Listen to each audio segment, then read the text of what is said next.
نحمده ونصلي على رسوله الكريم اما بعد بسم اللہ الرحمن الرحیم۔ حضرت خباب رضی اللہ تعالی عنہ کی تکلیفیں۔ حضرت خباب رضی اللہ تعالی عنہ بھی ان مبارک ہستیوں میں ہیں جنہوں نے امتحان کے لیے اپنے آپ کو پیش کیا تھا اور اللہ تعالیٰ کے راستے میں سخت سے سخت تکلیفیں برداشت کیں۔ شروع ہی میں 5-6 آدمیوں کے بعد مسلمان ہو گئے تھے، اس لیے بہت زمانے تک تکلیفیں اٹھائی۔ لوہے کی زرہ پہنا کر ان کو دھوپ میں ڈال دیا جاتا، جس سے گرمی اور تپش کی وجہ سے پسینوں پر پسینے بہتے رہتے تھے۔ اکثر اوقات بالکل سیدھا گرم ریت پر لٹا دیا جاتا، جس کی وجہ سے کمر کا گوشت تک گر گیا تھا۔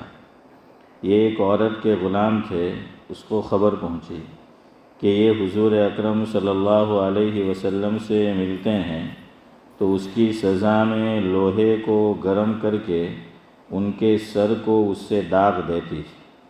حضرت عمر رضی اللہ عنہ نے ایک مرتبہ عرصے کے بعد اپنے زمانہ خلافت میں حضرت خباب رضی اللہ عنہ سے تکالیف کی تفصیل پوچھی، جو ان کو پہنچائی گئی۔ انہوں نے عرض کیا کہ میری کمر دیکھیں۔ حضرت عمر رضی اللہ عنہ نے کمر دیکھ کر فرمایا کہ ایسی کمر تو کسی کی دیکھی ہی نہیں۔ انہوں نے عرض کیا کہ مجھے آگ کے انگاروں پر ڈال کر گھسیٹا گیا، میری کمر کی چربی اور خون سے وہ آگ بجھی۔ ان حالات کے باوجود جب اسلام کو ترقی ہوئی اور فتوحات کا دروازہ کھلا، تو اس پر رویا کرتے تھے کہ خدا نخواستہ ہماری تکالیف کا بدلہ کہیں دنیا ہی میں تو نہیں مل گیا۔ حضرت خباب رضی اللہ عنہ کہتے ہیں کہ ایک مرتبہ آقا نے خلاف عادت بہت ہی لمبی نماز پڑھی۔ صحابہ نے اس کے متعلق عرض کیا تو فرمایا کہ یہ رغبت اور ڈر کی نماز تھی۔ میں نے اس نماز میں اللہ تعالیٰ سے 3 دعائیں کی تھیں، 2 ان میں سے قبول ہوئیں اور ایک کو انکار فرما دیا۔ میں نے یہ دعا کی کہ میری ساری امت قحط سے ہلاک نہ ہو جائے، قبول ہو گئی۔ دوسری یہ دعا کی کہ ان پر کوئی ایسا دشمن مسلط نہ ہو جو ان کو بالکل مٹا دے، یہ بھی قبول ہو گئی۔ تیسری یہ دعا کی کہ ان میں آپس میں لڑائی جھگڑے نہ ہوں، یہ بات منظور نہیں ہوئی۔ حضرت خباب رضی اللہ عنہ کا انتقال 37 ہجری میں ہوا اور کوفہ میں سب سے پہلے صحابی یہی دفن ہوئے۔ حضرت کے انتقال کے بعد حضرت علی رضی اللہ عنہ کا گزر ان کی قبر پر ہوا تو ارشاد فرمایا، اللہ تعالیٰ خباب پر رحم فرمائے، اپنی رغبت سے مسلمان ہوا، خوشی سے ہجرت کی اور اللہ کے راستے میں زندگی گزار دی اور مصیبتیں برداشت کیں۔ مبارک ہے وہ شخص جو قیامت کو یاد رکھے اور حساب کتاب کی تیاری کرے اور گزارے کے قابل مال پر قناعت کرے اور اپنے مولا کو راضی کر لے۔ فائدہ: حقیقت میں مولا کو راضی کر لینا انہی لوگوں کا حصہ تھا کہ ان کی زندگی کا ہر کام مولا ہی کی رضا کے واسطے تھا۔ حضرت عمار رضی اللہ عنہ اور ان کے والدین کا ذکر۔ حضرت عمار رضی اللہ عنہ کے ماں باپ کو بھی سخت سے سخت تکلیفیں پہنچائی گئی۔ مکہ مکرمہ کی سخت گرم اور ریتیلی زمین میں ان کو عذاب دیا جاتا اور حضور اکرم صلی اللہ علیہ وسلم کا اس طرف گزر ہوتا تو صبر کی تلقین فرماتے، جنت کی بشارت فرماتے۔ آخر ان کے والد حضرت یاسر رضی اللہ عنہ اسی حالت تکلیف میں وفات پا گئے کہ ظالموں نے مرتے تک چین نہ لینے دیا اور ان کی والدہ حضرت سمیہ رضی اللہ عنہا کی شرمگاہ میں ابو جہل ملعون نے ایک برچھا مارا جس سے وہ شہید ہو گئے، مگر اسلام سے نہ ہٹیں۔ حالانکہ بوڑھی تھی، کمزور تھیں، مگر اس بد نصیب نے کسی چیز کا بھی خیال نہیں کیا۔ اسلام میں سب سے پہلی شہادت ان کی ہے، اور اسلام میں سب سے پہلی مسجد حضرت عمار رضی اللہ عنہ کی بنائی ہوئی ہے۔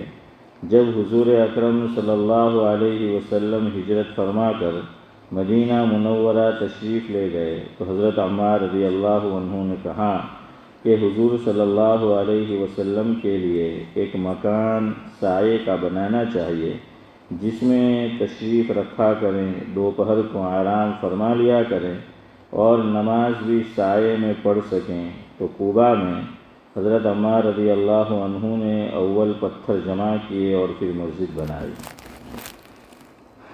لڑائی میں نہایت جوش سے شریک ہوتے تھے۔ ایک مرتبہ مزے میں آ کر کہنے لگے کہ اب جا کر دوستوں سے ملیں گے، محمد صلی اللہ علیہ وسلم اور ان کی جماعت سے ملیں گے۔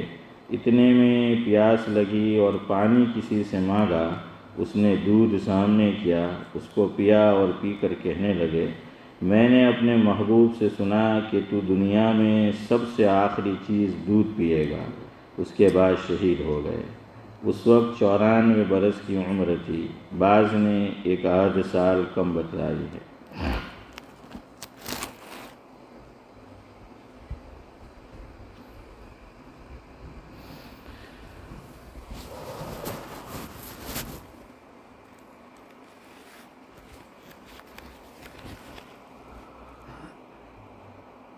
بزرگان محترم، آج جمعہ کی مبارک شب ہے۔ آج جمعہ کی مبارک شب ہے، فضیلت سے جس کی واقف ہم سب ہیں۔ آج کے دن کرنا ایک کام ہے، آج کے دن کرنا ایک کام ہے، بھیجنا آقا پہ درود و سلام ہے۔ بھیجنا آقا پہ درود و سلام ہے۔ بھیجتا جو آقا پہ درود ہے، بھیجتا جو آقا پہ درود ہے، ہوتے اس سے خوش معبود ہے، یعنی اللہ تبارک و تعالی۔ درود پڑھنے کا ملتا یہ انعام ہے، درود پڑھنے کا ملتا یہ انعام ہے کہ ہوتا اس سے تازہ ایمان ہے، کہ ہوتا اس سے تازہ ایمان ہے، بڑھتی اس سے آقا سے محبت ہے، بڑھتی اس سے آقا سے محبت ہے، جس کی مجھے آپ کو سب کو ضرورت ہے، جس کی مجھے آپ کو سب کو ضرورت ہے۔ کہنے والے نے بڑی پیاری بات کہی ہے، اگر آپ کو سمجھ آئے گی تو یقیناً آپ کو بھی پسند آئے گی۔ کسی کہنے والے نے کہا ہے کہ خوب نام محمد ہے مومنو، خوب نام محمد ہے اے مومنو، جس پہ نقطہ بھی رب کو گوارا نہیں۔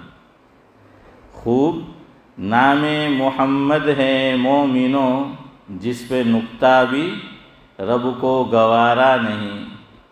ان کی محبت سے جو منہ موڑ لے، ان کی محبت سے جو منہ موڑ لے، دونوں عالم میں اس کا گزارا نہیں۔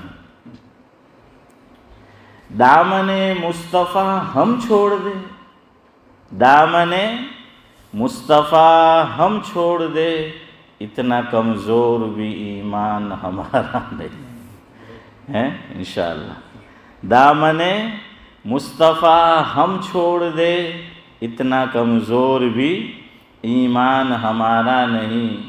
اور خدا نے خود نبی سے یہ فرما دیا، اور خدا نے خود نبی سے یہ فرما دیا، جو تمہارا نہیں وہ ہمارا نہیں، ہے نا شیخ زمان؟ خدا نے خود نبی سے یہ فرما دیا کہ جو تمہارا نہیں وہ ہمارا نہیں۔ قرآن میں فرمایا ہے کہ قُلْ إِن كُنتُمْ تُحِبُّونَ اللَّهَ فَاتَّبِعُونِي يُحْبِبْكُمُ اللَّهُ وَيَغْفِرْ لَكُمْ ذُنُوبَكُمْ۔ اور کہنے والے نے کہا ہے نسبت مصطفیٰ بھی عجب چیز ہے، نسبت مصطفیٰ بھی عجب چیز ہے، جس کو نسبت نہیں اس کو عزت نہیں۔ خدا نے خود نبی سے یہ فرما دیا، جو تمہارا نہیں وہ ہمارا نہیں۔ بہرحال تو یہ درود شریف ایک ایسا عمل ہے کہ جس سے حضرت نبی کریم صلی اللہ علیہ وسلم سے کیا بڑھتا ہے؟ تعلق بڑھتا ہے۔ اور صاحب معارف الحدیث حضرت مولانا محمد منظور نعمانی صاحب نور اللہ مرقدہ نے تو عجیب بات لکھی معارف الحدیث میں، لیکن شرط ہے کہ درود کا معنی بھی ہمیں معلوم ہو، درود و سلام کا معنی بھی معلوم ہو۔ بعض مرتبہ معنی معلوم نہیں ہوتا تو اس کی وجہ سے جیسا فائدہ حاصل ہونا چاہیے آدمی کو وہ حاصل نہیں ہوتا۔ معارف الحدیث میں حضرت نے ایک مقام پر لکھا ہے درود شریف کا فائدہ، کہ جو مسلمان درود پاک کو سمجھ کر پڑھے گا کبھی غیر اللہ سے سوال نہیں کرے گا۔ یہ ایک فائدہ ہے کہ جو مسلمان درود پاک سمجھ کر پڑھے گا تو کبھی اللہ کے غیر کے آگے ہاتھ نہیں پھیلائے گا۔ کیوں؟ اس کو پتہ چل جائے گا کہ آقا خود اللہ سے مانگ رہے ہیں، تو پھر کوئی نبی سے نہیں مانگے گا، حضور صلی اللہ علیہ وسلم سے نہیں مانگے گا۔ ہاں وسیلہ تو بنا سکتے ہیں، ذریعہ تو بنا سکتے ہیں، لیکن ڈائریکٹ حضور سے نہیں مانگے گا۔ کیوں؟ ہمارے عطا اللہ شاہ بخاری رحمۃ اللہ علیہ فرمایا کرتے تھے، مفہوم یہ ہے کہ میں نے آمینہ کے لال کو پڑھا تو بس پڑھتا گیا اور ان کے مقام کو دیکھا تو یہ سوچا کہ چلو ان سے مانگ لے، لیکن پھر دیکھا کہ وہ تو خدا سے مانگ رہے ہیں، لیکن پھر دیکھا کہ وہ تو خدا سے مانگ رہے ہیں۔ تو اس لیے ضروری ہے کہ آدمی میننگ کے ساتھ جو ہے وہ پڑھے، تو جیسا فائدہ بغیر سمجھے پڑھے گا تو سمجھ کر پڑھنے میں جو فائدہ حاصل ہوتا ہے ویسا حاصل نہیں ہو سکتا۔ اور حکیم الاسلام حضرت مولانا قاری محمد طیب صاحب نور اللہ مرقدہ، حضرت کی مجالس 2 جلدوں میں چھپ چکی ہے، تو اس میں ہے حضرت نے ایک مقام پر فرمایا جس کا مفہوم یہ ہے کہ جو قرآن کریم کو سمجھ کر پڑھے گا کبھی مشرک نہیں ہو سکتا۔ جو قرآن کریم کو سمجھ کر پڑھ لے کوئی فائدہ نہیں ہوا، تو یہ فائدہ تو ہوگا کہ کبھی وہ شرک کی بلا میں مبتلا نہیں ہوگا، اور جو سنتوں کو معلوم کرے گا اور عمل کرے گا تو وہ بدعت میں مبتلا نہیں ہوگا۔ تو فرمایا کہ توحید شرک سے بچائے گی اور سنت بدعت سے جو ہے وہ بچائے گی۔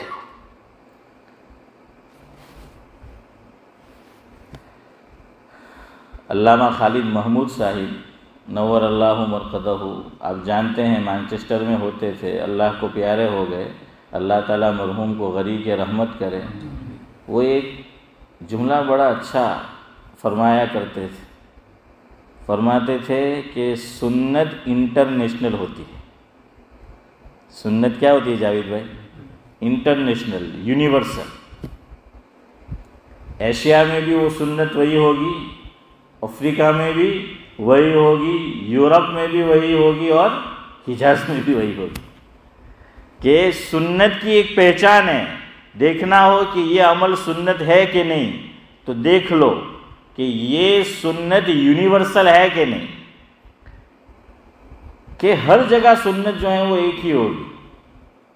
اور بدعت کی ایک پہچان یہ ہے، یعنی عام لوگوں کے لیے جاننا کہ بھائی یہ بدعت ہے، تو حنیف بھائی بدعت کی ایک عام پہچان کہ عامی آدمی بھی اس کو سمجھ سکے، تو حضرت نے یہ بیان فرمائی کہ وہ چیز کہیں ہو رہی ہوگی، کہیں نہیں ہو رہی ہوگی۔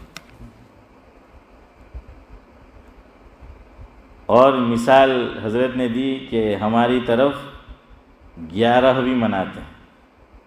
کیا مناتے ہیں؟ عرس مناتے ہیں نا، 11ویں۔ اور اس سے پہلے بھی کسی کا انتقال ہوتا ہے تو کوئی تیجا مناتا ہے، کوئی 10واں، کوئی 20واں، اور کوئی نورانی بھائی 40واں جو ہے وہ مناتا ہے۔ حکیم الامت حضرت مولانا اشرف علی صاحب تھانوی رحمۃ اللہ علیہ کی زندگی کا ایک طویل عرصہ تو تھانہ بھون میں گزرا ہے، لیکن جب حضرت دیوبند سے پڑھ کر نکلے، فاضل ہوئے، تو سب سے پہلے مدرس ہوئے ہیں کانپور میں۔ کہاں پر؟ کانپور کے اندر حضرت مدرس ہوئے ہیں۔ تو حضرت کا تو پہلے ہی سے مزاج ایسا تھا کہ صحیح صحیح اور کھری کھری بول دینے، اور مزاج میں پہلے سے آزادی بھی تھی، اسی لیے کانپور میں ٹھہر نہیں پائے اور تھانہ بھون آ گئے۔ جو آزاد منش آدمی ہوتا ہے، صاف گو آدمی ہوتا ہے، اس کو کسی کی ماتحتی میں، اب سمجھ جاؤ، آگے میں نہیں بولتا ہے قاری صاحب کہ ہاں۔ تو حضرت تھانوی بھی بس طبیعت ایسی پائی تھی پہلے ہی سے، تو دیکھا کہ بھئی یہ کسی کی ماتحتی میں کام کرنا اپنے بس کا ہے نہیں، چلے آئے۔ اللہ کو کام بھی لینا تھا، اگر دارالعلوم سے منسلک ہوتے تو شاید وہ فائدہ امت کو نہ پہنچتا، اور اتنی تصنیفات، تالیفات، تقاریر حضرت کی نہ ہو پاتی اور وجود میں نہ آتی جتنی تھانہ بھون کے اندر جو ہے وہ ہوئی ہے۔ سب اللہ کے رموز ہوتے ہیں، بید ہوتے ہیں۔ تو کانپور کا واقعہ ہے کہ حضرت تھانوی رحمۃ اللہ علیہ کانپور میں تھے، تو کسی کے یہاں انتقال ہوا ہوگا، تیسرا دن تھا، تو وہ آیا مدرسے میں اور کہنے لگا کہ کچھ طلباء کو بھیج دو میرے ساتھ۔ تو یہ حضرت تھانوی نے پوچھا کہ بھئی کیوں؟ تو کہ تیجا کروانا ہے کہ تیجے کے لیے لے جانا ہے۔ تو حضرت تھانوی نے اس سے فرمایا کہ سن، طلباء مدارس میں نتیجے کے لیے آتے، تیجے کے لیے نہیں آتے۔ حافظ امتیاز، طلباء مدارس میں نتیجے کے لیے آتے، تیجے کے لیے نہیں آتے۔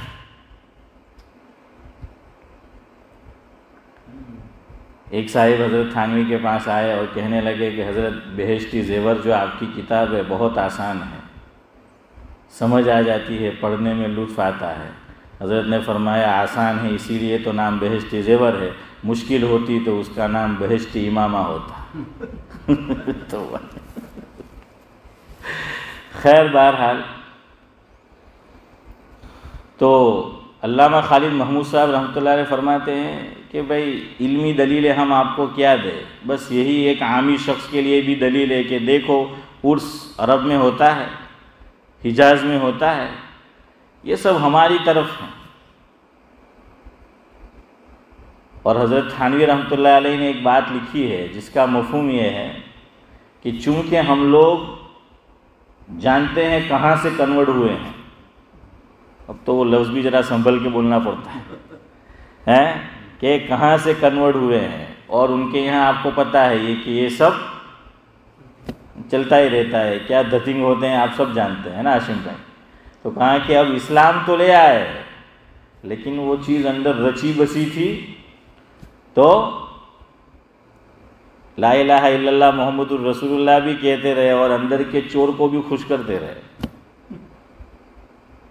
ہاں، وہ اسی کا اثر تھا کہ وہ پچھلا بھول نہیں پائے۔ جیسے حضرت عبداللہ بن سلام رضی اللہ تعالیٰ عنہ، یہ پہلے حضرت موسیٰ علیہ السلام پر ایمان رکھتے تھے، ایمان لے آئے، لیکن قسم کھا بیٹھے کہ اونٹ کا گوشت نہیں کھاؤں گا۔ کیوں؟ اس لیے کہ ان کی شریعت میں پہلے جائز تھا، پھر بعد میں منع کر دیا گیا تھا، تو وہ چیز اندر باقی رہی۔ اللہ تعالیٰ نے قرآن اتار دیا، سورہ بقرہ 2 پارہ، اللہ نے فرمایا یا ایھا الذین آمنوا ادخلوا فی السلم کافہ ولا تتبعوا خطوات الشیطان انہ لکم عدو مبین، کہ آدھا تیتر آدھا بٹیر نہیں چلے گا، تو پورے جو ہیں وہ ایمان لاؤ۔ ہاں دل نہیں کرتا، جی نہیں مانتا، نہ کھائے الگ بات ہے، لیکن قسم کھا لینا اور پھر جس مذہب سے آئے ہیں وہاں ممانعت ہے تو پھر شبہ تو ہوتا ہے کہ بھئی کہیں اس کی وجہ سے نہ ہو، تو یہ اس کا دوسرا عکس میں نے آپ کو بتایا۔ تو حضرت تھانوی نے دوسرا بتایا کہ یہ سب جھمیلے جو ہمارے طرف عرس اور قوالی اور یہ تیجا، یہ 10واں 20واں 40واں، یہ سب اسی کا اثر ہے، اس لیے وہ حجاز میں نہیں ہے، عرب میں نہیں ہے۔ آپ کہیں گے یورپ میں ہے تو میڈ ان انڈیا ہے، وہاں سے جو ہے وہ لے کر آئے ہیں سب، تو وہ اب جو ہے وہ چل رہا ہے۔ لیکن علامہ خالد محمود صاحب کی بڑی پیاری بات ہے، آپ غور کرو تو آپ کو کوئی علمی دلیل نہیں دی، مجھے کوئی علمی دلیل نہیں دی، بہت آسانی سے سمجھا دیا کہ بھئی یہ سنت ہے کہ بدعت ہے، سمجھنا ہے تو دیکھ لو۔ آپ کسی عرب سے پوچھ لے، کسی ایجپشین سے پوچھ لے، موروکن سے پوچھ لے کہ بھئی تیجا 10واں 20واں 40واں اور عرس یہ وغیرہ آپ کے یہاں ہوتا ہے، کیا جواب دے گا آپ؟ اسماعیل چچا منع کرے گا، وہ سوچے گا کہ یار یہ کیا بات کر رہے ہو تم لوگ۔ تو یہی دلیل ہے۔ اور علامہ خالد صاحب فرماتے تھے خالد محمود صاحب کے نام رکھا 11ویں، عربی میں تو کوئی 11ویں ہے ہی نہیں، ہے عربی میں 11ویں، عربی میں تو جو ہے وہ یہ نام حنیف بھائی ہے ہی نہیں۔ بہرحال تو یہ سب فوائد ہے، اگر آدمی اس پر غور کرے تو درود شریف کے یہ فوائد جو ہیں میں نے آپ کو بتائے۔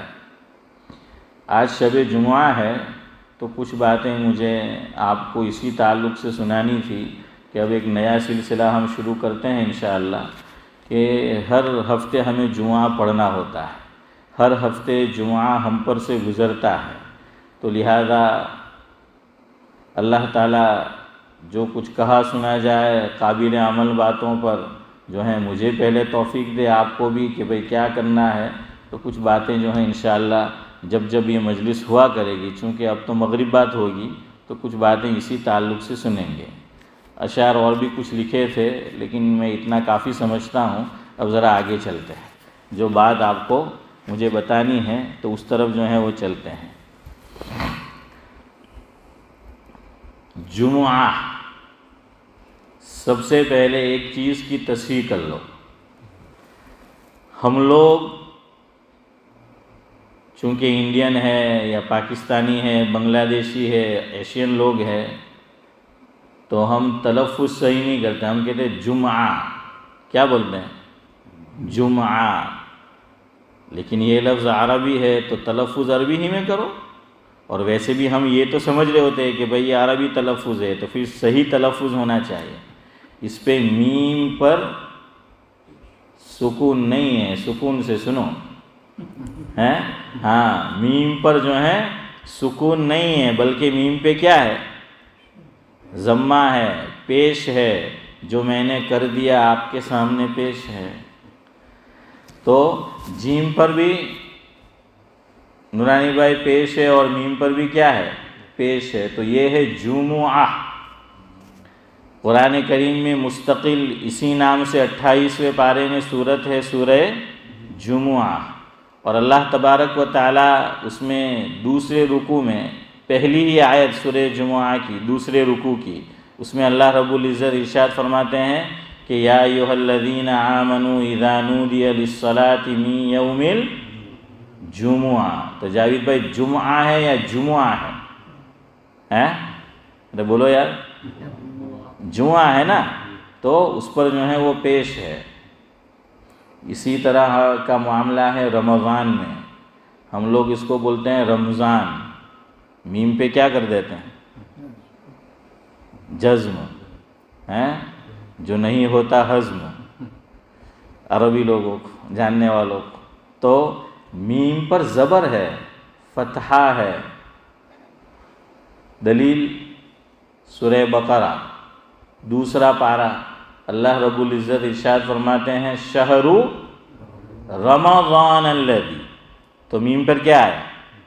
فتح آیا نا، زبر جو ہے وہ میم پر آیا، تو یہ رمضان ہے، رمضان نہیں ہے۔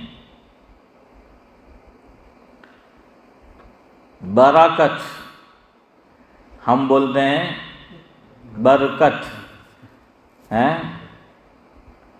کچھ کی کچھ کر دیتے ہیں حرکت،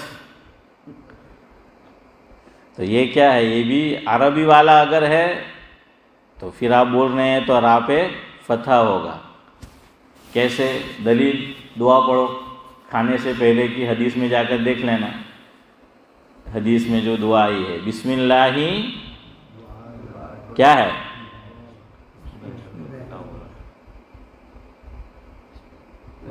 میں پوچھ رہا ہوں، اس کا مطلب کچھ سمجھانا ہے آپ کو، کیا ہے؟ بسم اللہ وعلی برکت اللہ، یہ ہم لوگ بولتے ہیں، پڑھتے ہیں۔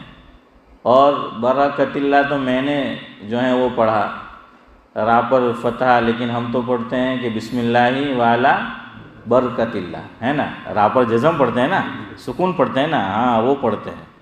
تو اس میں دو باتیں سمجھنے کی ہے، حدیث پاک میں اعلیٰ کا لفظ نہیں ہے، بسم اللہ و برکت اللہ، کیا ہے؟ بسم اللہ و برکت اللہ۔ اور بچپن سے ہم تو پڑھتے بھی آئے اور یہی سیکھا اور یہی سکھاتے بھی ہیں کہ بسم اللہ وعلی برکت اللہ۔ ہمارے ایک بزرگ ہے جو پہلے گجرات کا دارالعلوم دیوبند، یا یوں کہہ لیجئے کہ انڈیا کا دیوبند ثانی، میری مادر علمی، ہمارے قاری صاحب تو وہاں کے استاد ہیں ماشاءاللہ، اور حافظ امتیاز نے بھی وہاں پڑھا ہے، حافظ یوسف نے بھی ہمارے، تو جامعہ ڈابیر، تو وہاں ایک استاد ہوئے ہیں حضرت مولانا فضل الرحمن صاحب اعظمی دامت برکاتہم العالیہ، جو ساؤتھ افریقہ میں اب ہوتے ہیں۔ انہوں نے تاریخ جامعہ ڈابیر بھی لکھی ہے۔ ان کا ایک ملفوظ مجھے بہت پسند آیا، حضرت نے فرمایا جس کا مفہوم یہ ہے کہ جو دعائیں ہم مسنون پڑھتے ہیں وہ دعا کی کتاب سے نہیں، حدیث پاک سے یاد کیا کرو۔ ابھی بات میری پوری نہیں ہوئی ہے۔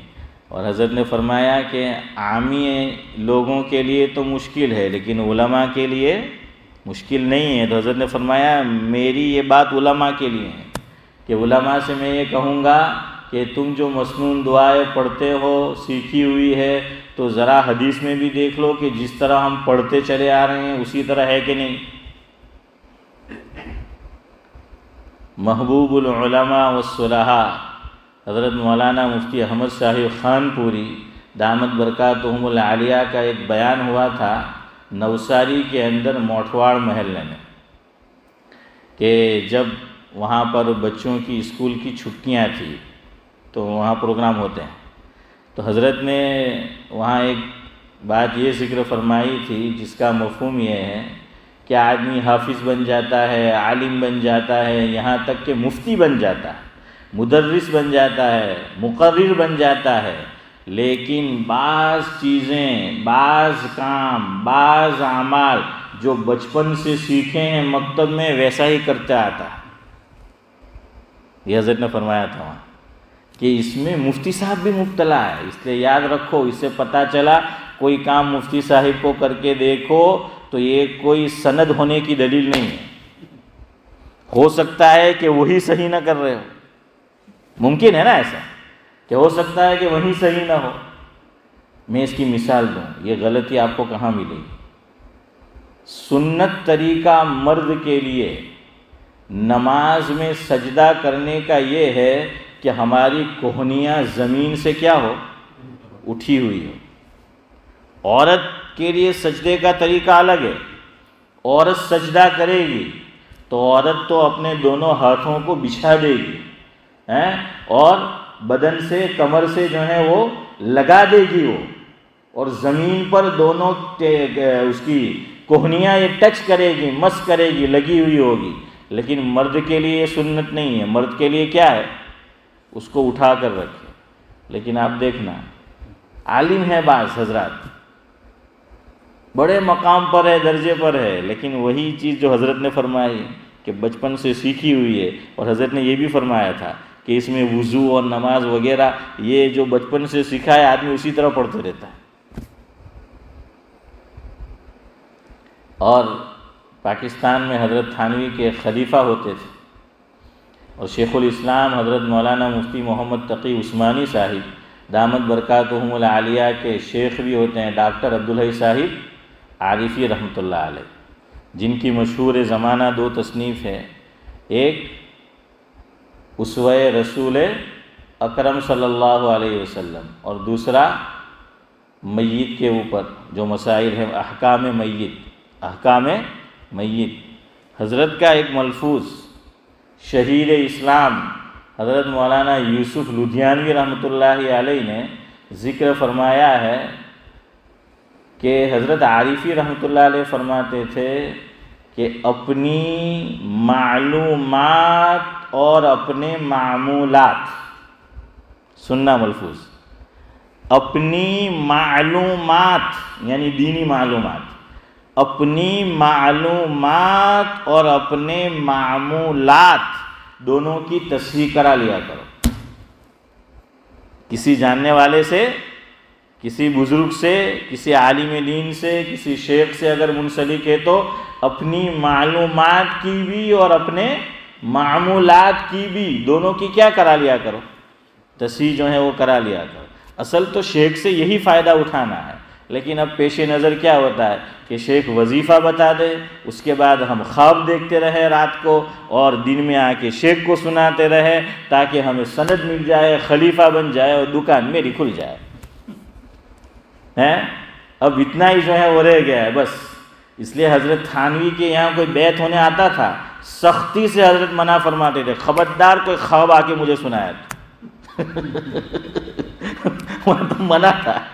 اور حضرت تھانوی مجھے یاد نہیں ہے ابھی، وہ کبھی آپ کو سناؤں گا، فارسی میں شعر بھی پڑھتے تھے، وہ میں نے لکھا ہے کہیں۔ حضرت فرماتے تھے خبردار جو خواب مجھے سنایا، فرمایا یہ خوابوں کی دنیا ہے ہی نہیں۔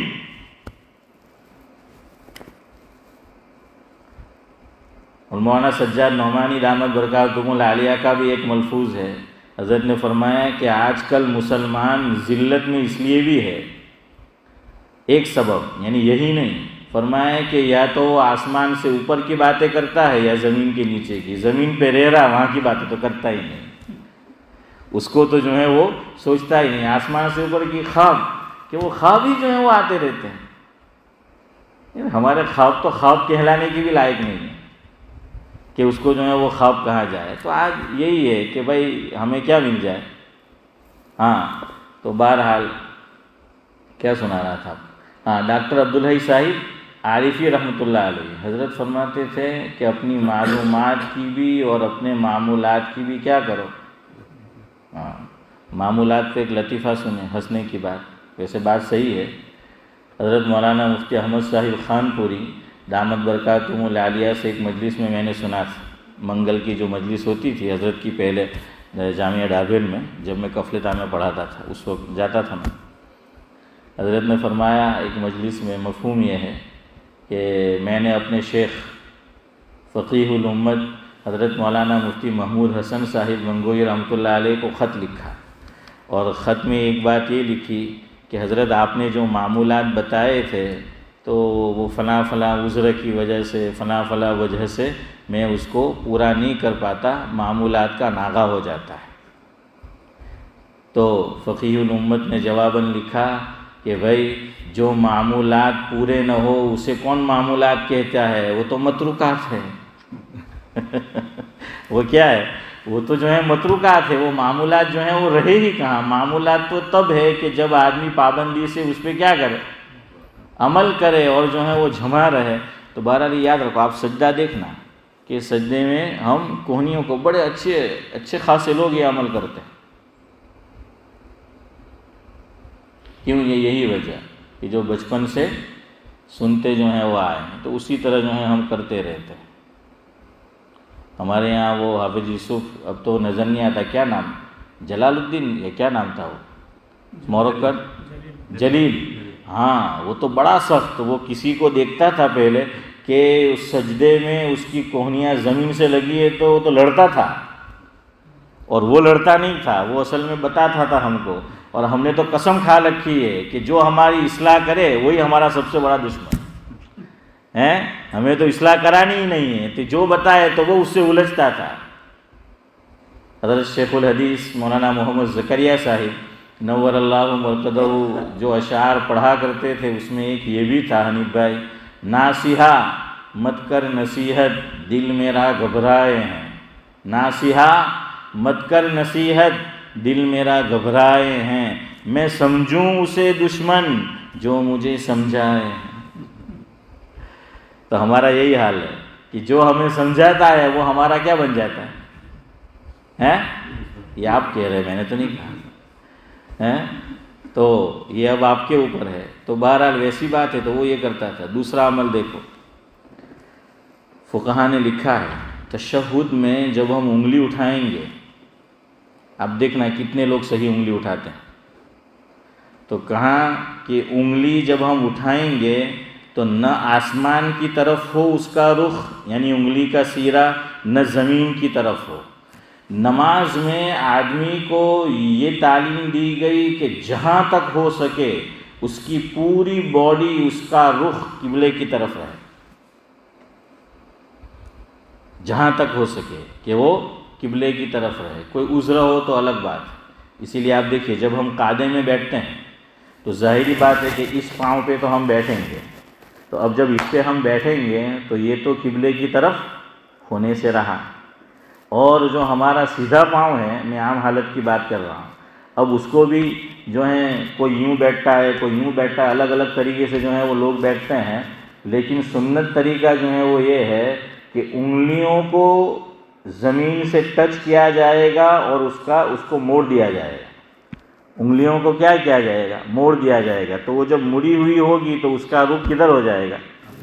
قبلے کی طرف جو ہے وہ ہو جائے گا. میری بات آپ کو بتا دوں، مجھے یہ جو انگوٹھا ہے سیدھا، اس میں مسئلہ ہے. میں اس طرح بیٹھنے جاتا ہوں تو مجھے شدید درد ہوتا ہے اور دن بھر پھر درد رہتا ہے. یہ میں نے آپ کو اس لیے بتایا کہیں عشاء میں آپ مجھے ہی چیک نہ کریں.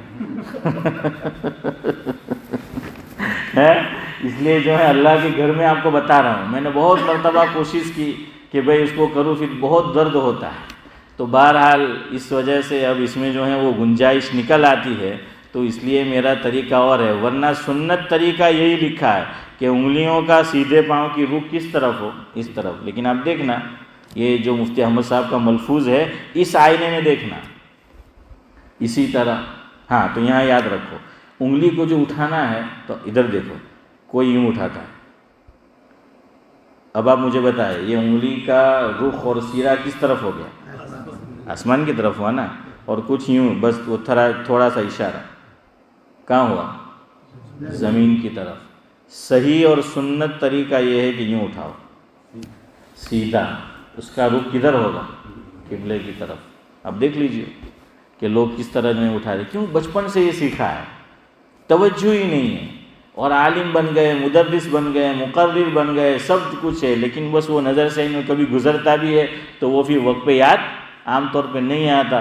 وہی رفتار بے ڈنگی جو پہلے تھی سو یہ آپ کہہ رہے ہیں، میں نے تو نہیں کہا ہے. تو بہرحال جو ہے ویسی حالت ہے. تیسری بات آپ کو بتاؤں، یہ آپ کو سنت بتا رہا ہوں. مفتی تقی عثمانی صاحب دامت برکاتہم العالیہ کا ایک مستقل واعظ ہے اور رسالے کی شکل میں بھی چھپ چکا ہے کہ نماز سنت کے مطابق پڑھیے، نماز سنت کے مطابق ادا کیجئے. یہ سب باتیں حضرت نے اس میں لکھی ہے کہ یہ سب ہم نماز ماشاءاللہ برسوں سے پڑھ رہے ہیں، لیکن ابھی تک میری اور آپ کی نماز مکمل سنت کے مطابق نہیں ہوئی. کیوں؟ توجہ ہی نہیں ہے. آدمی اس طرح وہ سمجھتا ہے کہ یہ سب کچھ صحیح ہے. اور صحابہ کا عمل کیسا؟ حدیث پاک میں آتا ہے، صحابہ فرماتے ہیں مفہوم ہے کہ ہم ایک دوسرے کو اپنا وضو بتایا کرتے تھے کہ تو ذرا بتا کہ میں وضو صحیح کر رہا ہوں کہ نہیں، میرا وضو صحیح ہے کہ نہیں، اور تو بھی بتا تو دونوں کا چیک ہو جائے گا. تو وہی معمولات اور معلومات، تو وہ صحابہ والا عمل ہے. اسی لیے دعوت و تبلیغ کے اندر حضرت جی مولانا الیاس صاحب رحمۃ اللہ علیہ نے یہ عمل رکھا ہے. اب تبلیغ والے کتنا کرتے مجھے نہیں معلوم، لیکن ہے اندر کہ بھائی جب جاؤ دعوت کے کام میں نکلو تو یہ سب جو نماز کا پورا طریقہ ہے، وضو کا پورا طریقہ ہے، وہ جاننے والے سے آپس میں کیا کرو، مذاکرہ کرو اور سیکھو کہ بھائی ہم جو ہیں وہ کس طریقے سے کر رہے ہیں. حضرت مولانا منظور نعمانی صاحب رحمۃ اللہ علیہ نے لکھا ہے کہ سنت طریقہ جب تشہد میں بیٹھے تو یہ ہے کہ جب تک ہم نے تشہد میں انگلی نہیں اٹھائی تب تک ہماری نگاہیں کہاں رہی؟ دامن میں، یہاں پر. اب دیکھنا بعض لوگ آپ پوچھو کہاں دیکھنا ہے تو وہ کہتے ہیں کہ یہاں دیکھنا ہے، سجدے کی جگہ وہاں دیکھنا ہے. دیکھا ابھی میں منع کر رہا ہوں پھر بھی بول رہا ہوں. اچھا لوگ میں آپ نہیں ہیں تو بہرحال. اور حضرت نے فرمایا کہ جب انگلی اٹھاؤ تو اس وقت آپ کی نگاہ دامن میں نہیں رہے گی بلکہ کہاں رہے گی؟ انگلی کی طرف رہے گی. اور بھائی تبھی تو انگلی صحیح اٹھے گی.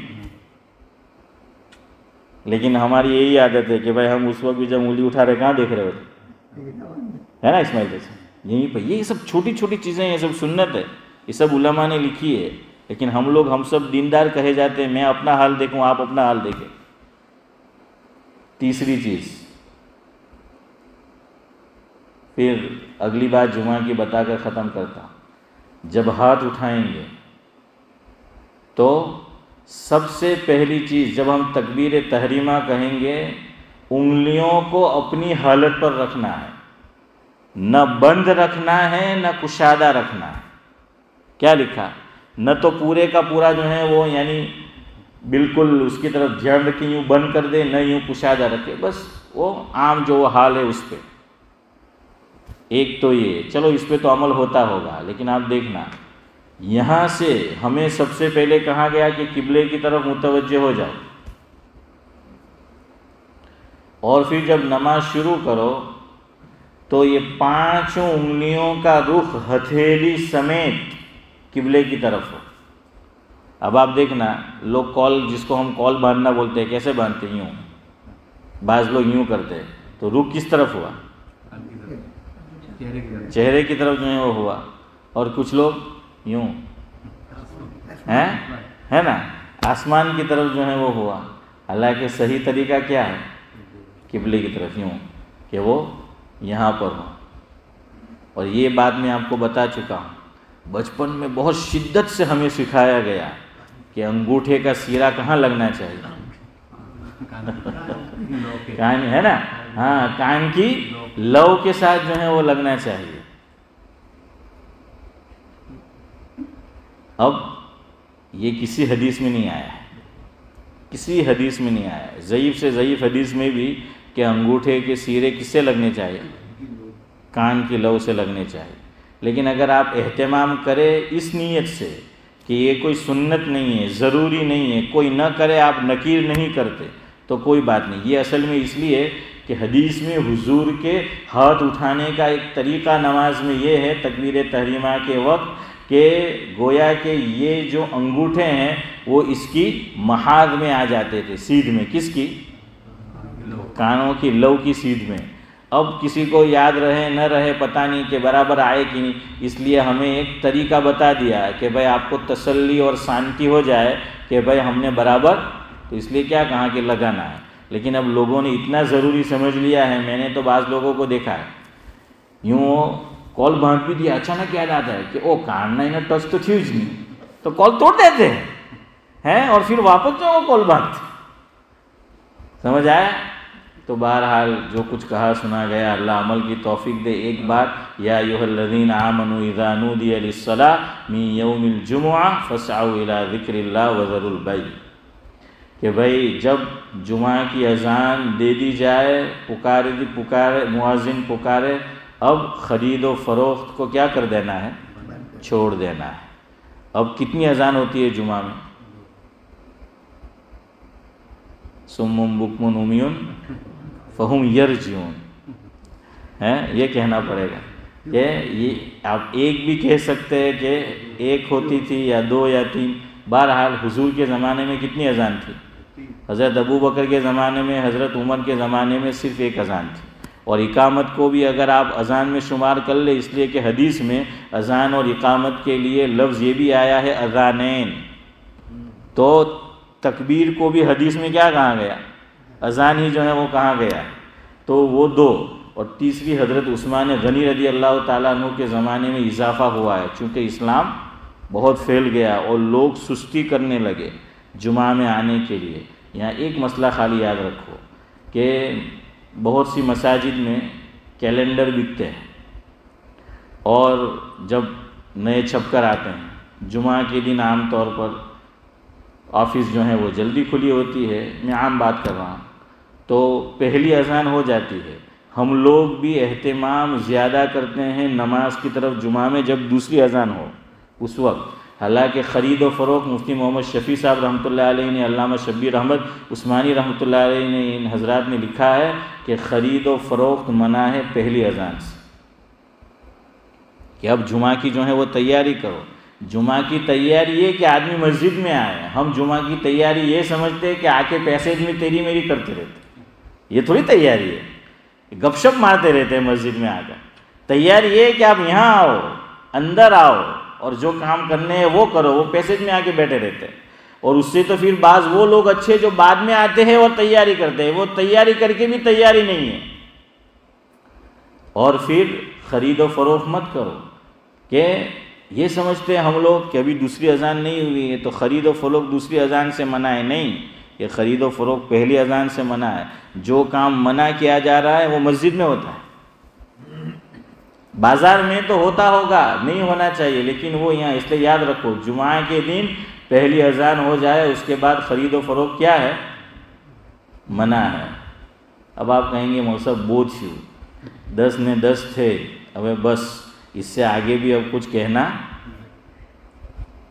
نہیں بولیں گے آج؟ سبحان اللہ و بحمدہ، سبحانک اللہم و بحمدک، نشہد ان لا الہ الا انت، نستغفرک۔